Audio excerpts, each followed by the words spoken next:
నా డైలాగ్ నువ్వు అనిస్తావు నాకు ఇందాక నేషనల్ క్రష్, నా క్రష్ కూడా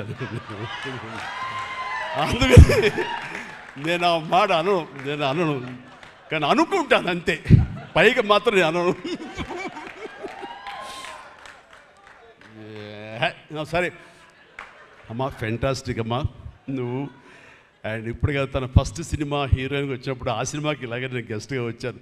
ఆ రోజు నుంచి తనని అబ్జర్వ్ చేస్తుంటే నటనా పరంగా కానివ్వండి, తన ఇమేజ్ పరంగా కానివ్వండి, day by day film after film ఎక్కడికో వెళ్ళిపోయింది. ఇది నేషనల్ క్రష్ కాదు, ఇంటర్నేషనల్ క్రష్ అయిపోయింది అమ్మాయి.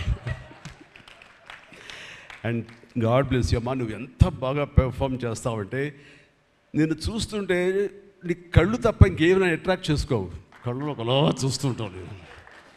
అండ్ ఆ కళ్ళతో ఏమి పలికిస్తుంది ఎక్స్ప్రెషన్ అంటే ఇంకా అంత ఇంత కాదు.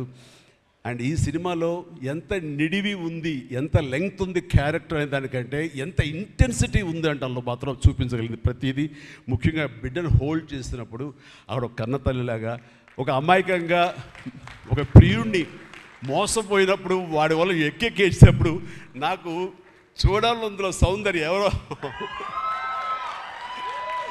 సౌందర్య వచ్చేసి అప్పారావు వస్తాడు ఇంకా అటు కోసం వెయిట్ చేస్తానంటే పిచ్చమొహం అన్నట్టు ఫీలింగ్ వచ్చింది. అంత అమాయకురాలాగా ఉంది. అది మళ్ళీ ఇందులో కనిపించింది నాకు, ఆ సౌందర్య కనిపించింది ఆ క్యారెక్టర్ చేయటంలో. You done fantastic job. ఆ తర్వాత సీరియస్నెస్గా పెంచుకుంటూ, ఆ తర్వాత దేవాకి సపోర్ట్గా ఉంటూ అండ్ దేవాన్ని ఓన్ చేసుకునే విధంలో మాత్రం నీ ట్రాన్స్ఫర్మేషన్ కానీ నీ characterization well designed and well performed. Fantastic అమ్మా, ఫెంటాస్టిక్.